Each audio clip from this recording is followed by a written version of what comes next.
Après une journée d'interrogatoire, Pierre-Jean Chalençon sort des locaux de la police judiciaire. Comment ça s'est passé ? Pchit. Sa garde à vue et celle du chef cuisinier Christophe Leroy ont été levées. L'une de nos équipes croise le collectionneur ce samedi.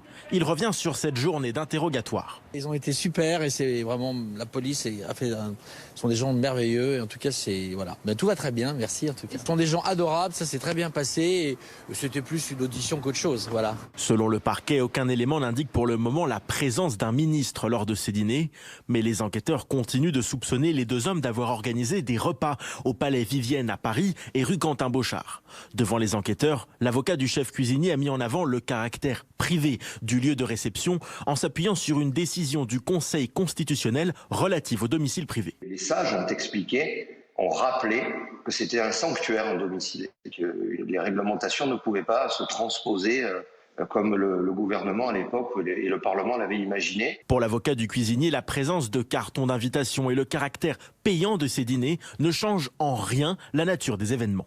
Le paiement d'une somme n'entraîne pas la requalification, à notre sens, de la situation. On restait dans un domicile privé, comme lorsqu'un traiteur vient chez vous.